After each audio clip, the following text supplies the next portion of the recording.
Assalamualaikum warahmatullahi wabarakatuh. Halo pemirsa Jurnal Kawasan dimanapun Anda berada. Bertemu lagi dengan saya Handi Supriyanto yang pada hari ini siap menemani acara podcast Jurnal Kawasan. Nah, tentunya podcast ini hadir dengan tema-tema yang berbeda. Dan siang hari ini kita akan membahas mengenai sebuah pendidikan ya. Di dunia pendidikan ini kaitannya di sini kita ada hadir dari STEBI Global Mulia Cikarang. Ya, di sini ada Ketua STEBI Global Mulia Cikarang, Siap. Pak Dr. Denny Lesmana, SPD MPDI. Mohon, Gimana Pak. kabarnya Pak Denny? Alhamdulillah, saya sehat-sehat. Amin ma'alaidin wal faidin Pak Betul, Dokter. betul. Dan Pak Dr. Denny ini tidak sendirian ya Pak, ditemani Betul. oleh rekannya Pak Wakil ya, Pak Wakil Ketua Bapak Anggistia Prayoga Eskom MM ya Pak. Gimana kabarnya Pak? Alhamdulillah baik Pak Handi. Iya, kemarin mudik kemana nih Pak Denny? Kemarin mudik ke dua tempat. Oh, ke dua tempat ya? Iya. Ke tempat kampung halaman istri di Cirebon. Oh, di Cirebon. Kemudian lanjut ke Ciamis. Oh, ke Ciamis ya. Kalau Pak Anggi Iya. kemana Pak Anggi? Saya mudik ke kota justru. Oh, ke kota ya. sorry, Orang-orang ke- mudik ke betul. mudik ke kampung, ini ke kota ya. Betul, saya ke Jakarta ya, ke tempat mertua. Iya, kita santai-santai ya siang hari ini ya.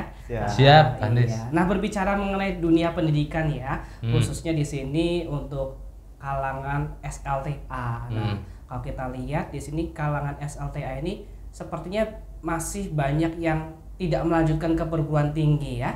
Nah, kira-kira menurut Bapak Dr. Denny Lesmana selaku praktisi dunia pendidikan ini seperti apa Pak Dokter? Betul, Pak Andis. Jadi kalau kita berbicara pendidikan tinggi ini sangat menarik sebetulnya. Iya. Kalau dilihat dari angka ya, secara kuantitatif ya. Indonesia itu negara besar, Iya. negara besar di ASEAN termasuk negara besar. Cuman kalau bicara angka partisipasi kasar untuk siswa SLTA sederajat ke perguruan tinggi, APK-nya masih rendah. Oh, APK masih rendah. Itu di angka 31,6%. Itu untuk angka partisipasi kasar. Artinya hanya 31,6% saja Oke. siswa SMA yang melanjutkan ke perguruan tinggi. Ini berbeda jauh dengan negara tetangga, misal Singapura itu sampai 78%. Wah, berarti bedanya jauh sekali ya Pak ya. Itu secara nasional di Indonesia. Iya. Di wilayah-wilayah tertentu masih rendah. Bahkan di Jawa Barat sendiri itu angka APK-nya itu ya itu 25%. Oh, 25%. Masih Jadi sangat rendah berarti di bawah rate-nya ya Pak di bawah ya. rata-rata. Oh, Nasionalnya 31, Jawa Barat 2,25. Oh, 25. Nah, ini tantangan tersendiri kalau dilihat dari angka itu. Ini disebabkan beberapa faktor sih Pak Handis. Jadi salah satunya tidak meratanya akses pendidikan tinggi di Indonesia, kemudian faktor Ekonomi mungkin ya, ekonomi. Kemudian yang ketiga juga keinginan motivasi Motivasi untuk masyarakat melanjutkannya masih kurang masih ya. ada. Jadi beberapa Iya. faktor ya. Iya. Tadi sebutkan yang pertama karena pemerataan yang kurang, akses, yang kedua ekonomi, kemudian karena ada anggapan bahwa kuliah itu mahal. Oh, kuliah itu mahal, iya. Sama dulu saya pas lulus SLTA juga, wah antara pengen kuliah atau kerja, tapi wah pengen kuliah tapi mahalnya lagi kerja juga. Kebanyakan kan seperti itu. Udah Iya, cukup betul. SMA saja Iya, kan betul. gitu.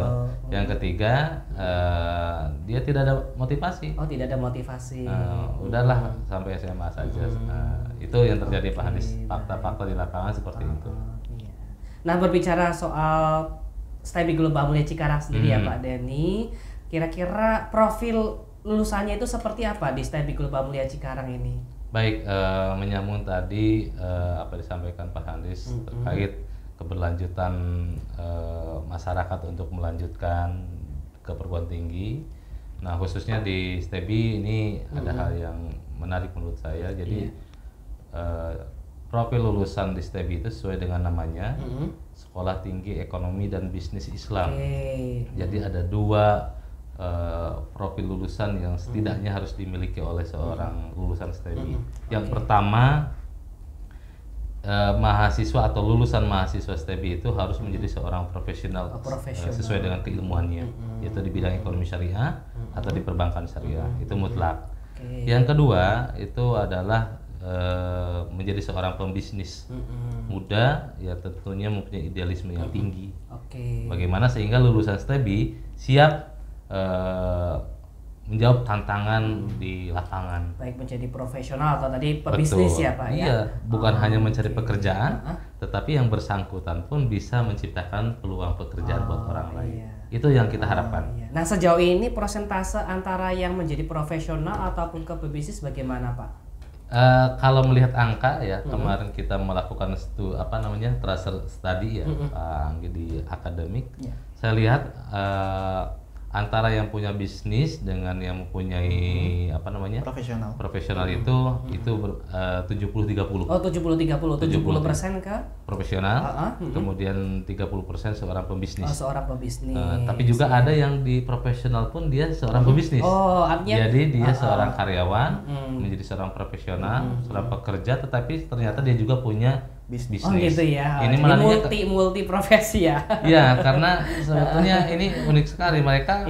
Kalau belajar di STEBI itu kita ajarkan bagaimana mereka menciptakan di awal tuh di semester 5 ke atas itu bagaimana mereka merancang sebuah bisnis. Oh gitu. Bagaimana itu Pak? Bisnis plan misalnya ya. Oh gitu. Bisnis plan itu bagaimana mereka merencanakan. Proyeksi bisnisnya seperti apa ke depannya, jangka panjangnya seperti apa. Mereka diajarkan bukan dari dosen akademisi saja, tetapi betul-betul dari praktisi. Jadi dosen-dosen yang sudah punya pengalaman di bidang bisnisnya kita undang, kita ajarkan kepada mahasiswanya sehingga mereka punya pandangan yang jelas, nggak hanya teori gitu kan. Dari bisnis plan ini muncullah yang namanya proposal bisnis. Iya menarik sekali nih Pak Dokter, kaitannya dengan bisnis ini ya, kebanyakan mungkin belajar bisnis mereka hanya teori-teori. Nah kalau di STEBI Global Mulai Cikarang ini seperti apa program mentoring bisnisnya itu, seperti apa Pak? Nah betul, tadi ada yang namanya business plan. Oh, business plan ya. Business plan, perencanaan. Nah, yang tahap yang kedua itu ada yang namanya adalah implementasi bisnis. Kita dinamakan dengan KBN. KBN apa itu Pak KBN? Kuliah Bisnis Nyata. Kuliah Bisnis Nyata. Oh gitu ya. Jadi teman-teman setelah membuat satu ide bisnis itu jangan hanya ada di awang-awang. Oh gitu. Tidak hanya melangit, idenya ada. Kebanyakan kita kan banyak ide, tapi tidak terimplementasikan. Ini bagaimana supaya ide tersebut terimplementasikan, sehingga kita dorong. Silakan KBN nih, minimum 6 bulan. Oh 6 bulan. Mereka dipaksa untuk melaksanakan bisnis sesuai dengan apa yang mereka rancang. Mereka rancang, mereka eksekusi. Wah itu di situ ibaratkan kawah Chandra di muka kalau saya katakan itu. Mereka digodok betul-betul dari mental. Jadi perkara bisnis itu kan perkara mental sebetulnya. Langkah pertama itu yang harus didobrak. Nah mereka ketika ingin melaksanakan bisnis saya kira sudah cukup bagus. Itu sebagai batu pertama lah. Batu pertama, selanjutnya nanti bagaimana pengembangan dia secara mental. Dan dari situ tahap ketiga Pak Hendis nanti setelah mereka melaksanakan, mereka melaporkan. Jadi keilmuan misalnya dia belajar akuntansi, belajar ekonomi, belajar terkait bisnis dan sebagainya, itu diimplementasikan dalam laporan. Laporan keuangannya seperti apa? Jadi antara ilmu teoritis dengan ilmu praktisnya langsung itu dimanfaatkan. Kalau lingkup bisnisnya itu seputar apa saja Pak? Apa hanya mungkin seputar kuliner atau apa gitu? Beragam, kita berikan kebebasan sebetulnya kepada mahasiswa. Silahkan kita bagi menjadi kelompok-kelompok kecil ya. Mereka untuk membuat bisnis. Ada yang kuliner, ada jasa, ada apa lagi Pak Anggi kemarin tuh? Bahkan steam motor. Ya, steam motor steam motor. Silakan, apa yang bisa dilaksanakan. Tentunya kalian sebagai mahasiswa, pesan saya segini Pak Andis. Kalian itu sebagai mahasiswa, coba ada distingsi lah, pembeda ya. Pembeda dengan pembisnis yang lainnya. Kalau yang lain mungkin masyarakat awam jualan, dagang lah. Kalau kalian bisnis harus bagaimana bisnis ini punya plan yang jelas. Punya plan yang jelas sehingga betul-betul Anda itu bisnis itu terkonsep. Itu yang membedakan Anda dengan yang lain. Saya kira harus ada pembeda. Masa bisa dikata punten ya, seorang mahasiswa sama dengan yang tidak kuliah gitu. Kita harus ada pembedanya. Dan alhamdulillah mereka bisa melewati itu sehingga mereka bisa punya konsep, bisa terimplementasikan, bisa juga melaporkan. Sekali melaporkan ya. Apalagi di bisnis plan itu mereka harus mampu berkomunikasi. Mereka harus bisa menyampaikan informasi detail terkait program apa yang akan mereka laksanakan. Karena nanti mereka ke lapangan, mereka mungkin terkendala dengan modal, biaya dan sebagainya, datang ke investor. Presentasi yang bagus lah, yang menarik.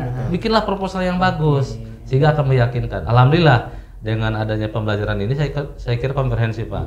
Mulai dari planning, pelaksanaan, evaluasi itu ada semuanya. Sehingga ketika lulus tadi saya sampaikan bukan hanya menjadi seorang profesional, walaupun mereka terpaksa menjadi seorang profesional kerja di satu perusahaan, tetapi mereka juga punya basic bisnis. Akhirnya apa? Mereka tularkan kepada orang lain, buka lapangan pekerjaan, silakan nih kamu kelola.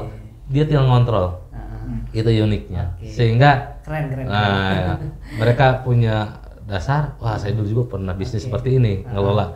Nih, tinggal punya karyawan kan? Betul. Itu. Artinya malah justru membuka lapangan pekerjaan baru ya. Betul. Itu yang diharapkan oleh visi STEBI bahwa lulusan STEBI harus mampu menjadi seorang profesional, kemudian seorang pembisnis muda yang handal. Oke, terima kasih Pak Dokter. Siap, Pak Hendis. Iya, berbicara tadi kita ada STEBI Global Mulai Cikarang ya. Mungkin masih banyak yang belum tahu di mana STEBI Global Mulai Cikarang ya. Nah, mungkin Bapak Anggi ya, Bapak Anggi Setia Prayoga selaku Wakil Ketua ya Pak, sekaligus Ketua PMB di STEBI Global Mulai Cikarang. Lokasinya di mana nih Pak? Kita STEBI Global Mulia Cikarang ini sebenarnya mudah sekali ya untuk dijangkau gitu kan, karena kita berada di tengah-tengah kawasan industri di Jababeka, sehingga akses kemana-mana sebenarnya mudah ya. Kalau alamat detailnya kita strategis ya, betul ya. Jadi angkot ada gitu kan, ojek online lagi gitu. Dekat sama tol juga ya? Dekat dengan tol ya. Kita ada tol Cikarang Utara, Cikarang Barat, Cibatu. Jadi sudah sangat mudah lah diakses. Nah, tapi detailnya kita ada di Jalan Untung Suropati, Desa Mekar Mukti, Kecamatan Cikarang Utara, Kabupaten Bekasi tentunya. Iya. Untuk mahasiswanya sendiri ini apakah lingkupnya hanya wilayah Cikarang, Bekasi saja atau bagaimana nih Pak Anggi? Oh tidak, dari data sih yang saya lihat, alhamdulillah kita mahasiswa itu mungkin dari Sabang sampai Merauke ada ya. Nasional juga ya Pak? Dari Sabang sampai Merauke ada ya. Tidak hanya dari Jawa gitu kan, apalagi Jawa Barat tidak hanya ya, Jawa Tengah, Jawa Timur ada, Sumatera ada, Kalimantan ada, dari Sulawesi ada. Jadi kita tapi insya Allah menyeluruh mahasiswa kita dari mana-mana ada. Oke, baik, dari Sabang sampai Merauke berarti Sabang sampai Merauke. Iya. Nah, kalau misalnya mereka kan tadi dari mana saja, dari pulau-pulau ya, dari seluruh wilayah di Indonesia itu ada ya. Nah, berbicara kayak tadi itu, mereka itu apa sih yang menjadi daya tarik untuk di STEBI Global Mulia Cikarang ini? Kebanyakan itu apa nih Pak? Iya, satu mungkin yang kita sama-sama tahu, Bekasi ini memang kota industri gitu ya, dimana di sini lapangan pekerjaan ya mungkin lebih banyak gitu kan dibanding di daerah-daerah lain gitu kan. Nah, sehingga kebanyakan mahasiswa kita memang pendatang ya, pendatang yang mereka di awal ini tadi diceritakan Pak Ketua gitu kan, sudah sambil kuliah sambil kerja gitu kan, karena memang mereka kerja di perusahaan-perusahaan gitu kan. Nah seperti itu mungkin yang menjadi daya tarik paling awal gitu kan, bagaimana mereka bisa datang ke Bekasi lalu melanjutkan perkuliahan di STEBI gitu kan, gitu. Berarti secara waktu itu fleksibel atau bagaimana ini? Betul, kita STEBI tentunya dengan melihat kondisi lingkungan ya di Bekasi, yang mana tadi disebutkan bahwa mayoritas warga Bekasi ini pekerja gitu kan. Jangan pekerja di perusahaan kan kita tahu sendiri ya, ada shift 1 gitu kan, shift 2, shift 3, long shift kadang-kadang, Sabtu Minggu masih kerja. Nah, itu tentunya menjadi rutinitas ya orang-orang di daerah Bekasi. Apalagi di wilayah Cikarang ini kan banyak perusahaan ya, banyak karyawan-karyawan. Mereka itu rata-rata ingin bekerja tapi sambil kuliah, sedangkan di perusahaan secara waktu agak sulit ya. Selain waktu kuliah ini yang fleksibel, kira-kira apa lagi nih Pak untuk daya tarik tersendiri? Iya, baik. Jadi kita alhamdulillah cukup banyak ya. Saya coba sebutkan satu-satu ya. Boleh. Pertama, satu-satu apa barengan? Bareng juga boleh semuanya. Jadi satu-satu ya. Kita Yang pertama dari sisi akreditasi. Jadi legalitas insya Allah sudah tidak diragukan lagi. Kita online di PD Dikti, akreditasi baik gitu kan, perizinan semuanya aman, jadi tidak usah ragu-ragu lagi.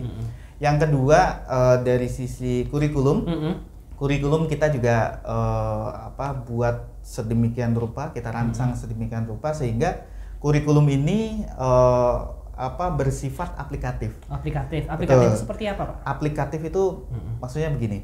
Tadi disebutkan tidak hanya sifatnya teori saja gitu kan, atau yang kita harus mengacu kepada suatu buku gitu kan, tapi minim nanti aplikasi nanti di pekerjaannya misal gitu. Nah, salah satunya kita didukung juga dengan tidak hanya dosen dari akademisi saja, tapi kita juga ada dosen dari praktisi. Gitu. Di mana dosen-dosen ini ada juga yang dia sebagai HRD di perusahaan, ada yang sebagai manajer keuangan, ada yang manajer marketing, ya, sehingga nanti di dalam kelas ini kurikulumnya yang kita rancang tidak hanya teori-teori dalam buku gitu kan, teori-teori yang secara umum, tapi juga sifatnya aplikatif. Misal di perusahaan nih harusnya kalau di buku manajemen keuangan A, B, C dan seterusnya, ternyata di perusahaan mungkin ada teori lain atau ada temuan lain yang tidak ada di buku gitu kan, tidak ada di teori. Nah, ini disampaikanlah oleh dosen sehingga yang tadi disebutkan juga mahasiswa ini tidak hanya menguasai teorinya, tapi secara aplikatifnya mereka juga menguasai. Iya. Nah, kaitan dengan program-program yang ada STEBI Global Mulia Cikarang ini, kira-kira apa saja nih, Pak? Program yang ada ya, kita kelas juga menyesuaikan ya tentunya dengan kota industri. Kita ada reguler, ada kelas karyawan, nah juga terakhir yang sekarang sedang dirilis ya, baru dirilis adalah program beasiswa nasional. Beasiswa nasional. Betul. Seperti apa nih Pak bentuknya beasiswa nasional ini? Ya, beasiswa nasional ini kita berikan beasiswa full untuk masyarakat se-Indonesia. Sebenarnya ini program sudah ada ya dari tahun ke tahun. Namun tahun-tahun sebelumnya kita mungkin lingkupnya lebih kecil gitu ya, karena bina lingkungan di Bekasi dan sekitarnya. Nah, tahun ini kita rilis alhamdulillah gitu kan 200 kuota untuk siswa-siswi kelas 12 tentunya ataupun yang belum kuliah se-Indonesia. Keren sekali nih ya pemirsa. Di STEBI Global Cikarang ini ada beasiswa nasional kuota 200 ya. Betul.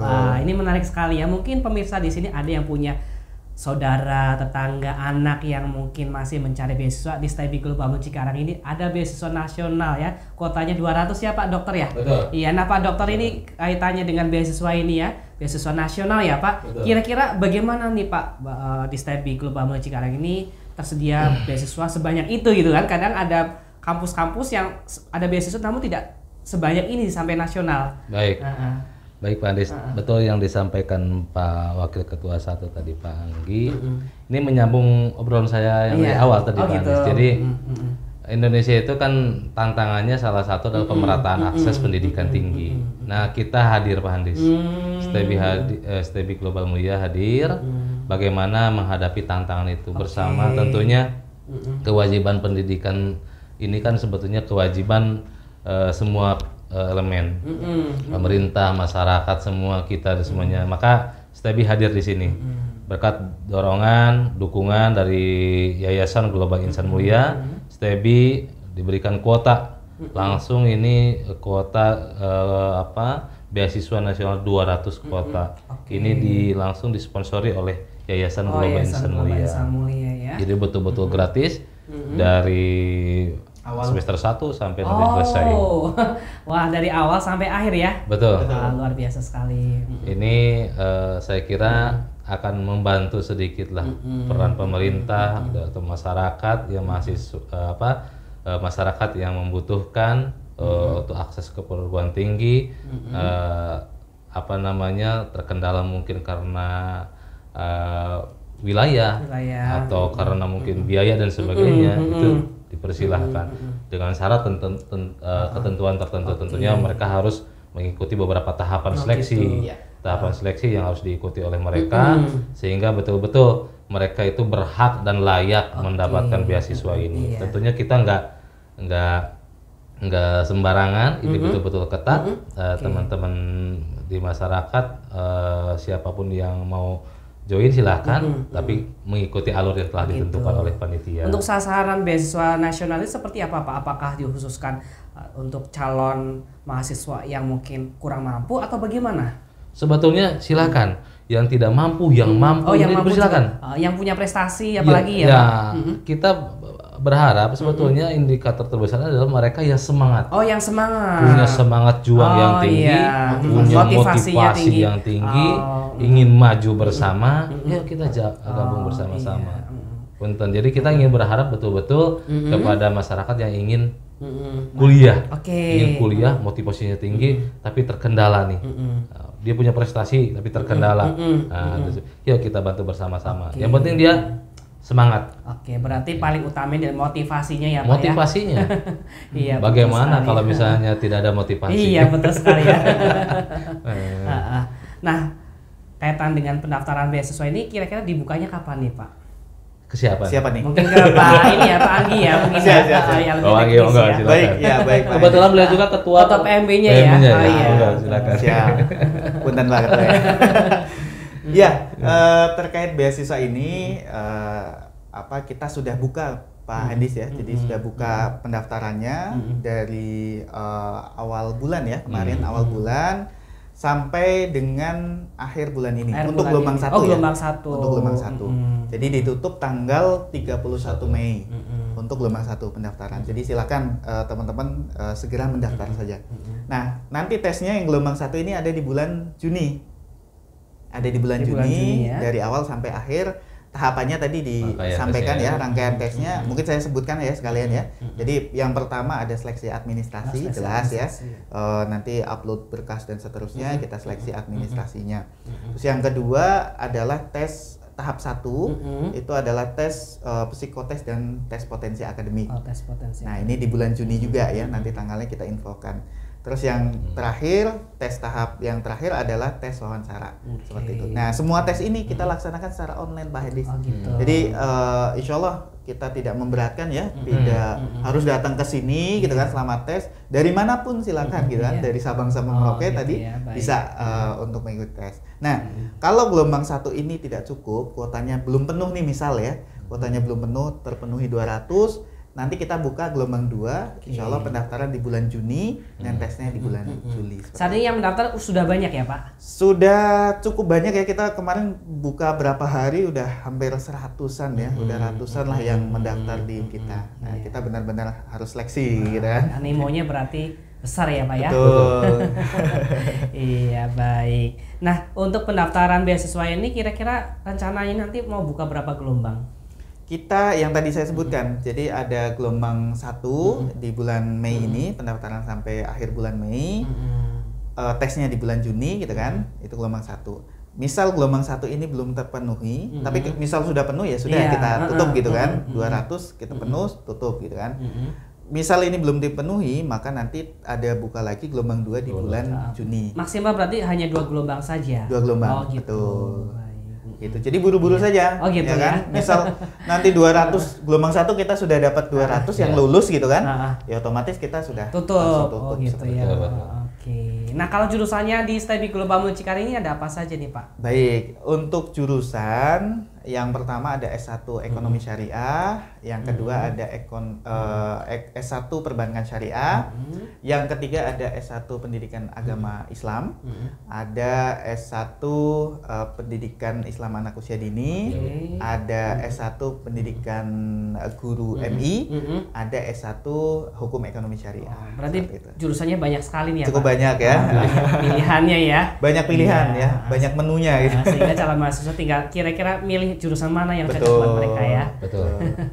Iya, baik. Terima kasih nih Pak Dr. Denny dan Pak Anggi. Ini obrolan kita siang hari ini menarik sekali ya. Kita berbicara seputar pendidikan khususnya di STEBI Global Mulia Cikarang, dan apalagi tadi disampaikan profil-profilnya, dan tadi juga yang paling penting adalah di STEBI Global Mulia Cikarang ini saat ini sedang membuka pendaftaran beasiswa nasional ya Pak, dengan kuota yang luar biasa banyak, ada 200 kuota ya dari Sabang sampai Merauke. Artinya buat rekan-rekan yang saat ini menonton Jurnal Kawasan ya, silakan barangkali mempunyai saudara, tetangga, anak ya, ataupun yang lainnya ya, bisa ikut didaftarkan di STEBI Global Mulia Cikarang, khususnya di program beasiswa ini, tentunya dengan persyaratan yang tadi telah disebutkan ya, mempunyai prestasi ya, baik prestasi akademik maupun non akademik ya Pak ya, prestasi akademik maupun non akademik. Kemudian ada yang lain syaratnya mungkin? Yang Selain di luar pun bisa ya Pak, kita siapkan ada asrama ya. Ada asramanya juga ya? Ada asrama bagi mungkin yang di luar kota. Di sini belum ada sanak saudara, belum kenalan. Nah, kita siapkan juga asrama. Lokasinya sangat dekat Pak. Lokasinya sangat nempel ya Pak. Gitu ya. Itu kalau ibaratkan lagu pacar 5 langkah. Oh, pacar 5 langkah. Langsung nyampe ya gitu ya. Oh, berarti saking deketnya ini ya. Atau kepleset nyampe. Berarti langsung ini asrama ini seputar kampus juga ya. Betul. Jadi kampus di depan, kemudian akses ke belakang itu ada asrama sudah disiapkan juga. Iya. Nah, jadi untuk yang dari luar kota ya, mungkin ada yang di Kalimantan, Sumatera, Papua dan sebagainya ya. Jadi ketika nanti datang ke sini itu mereka tidak usah khawatir ya. Berarti ketika mereka mencari tempat tinggal, khawatirnya kan mereka, wah saya ingin dapat beasiswa di STEBI Global Mulia Cikarang, tapi bagaimana dengan tempat tinggalnya? Sementara di sini tidak ada kenalan, saudara dan sebagainya ya. Mungkin ada yang seperti itu, sehingga dengan adanya asrama ini bisa memfasilitasi mereka ya. Betul. Untuk bisa, mereka mudah untuk mencari tempat tinggal. Betul. Ya. Sebab itu. Iya. Baik, terima kasih sekali Pak Dr. Dennis Mana dan Pak Anis Setiabda Yoga sudah menemani kita pada siang hari ini. Amin. Informasinya insya Allah mudah-mudahan bermanfaat sekali ini ya buat mudah-mudahan. Ya. Untuk rekan-rekan yang di sana, terima kasih sekali atas perhatiannya. Sekali lagi, saya Handis Sufrianto mengucapkan terima kasih. Assalamualaikum warahmatullahi wabarakatuh. Waalaikumsalam warahmatullahi wabarakatuh.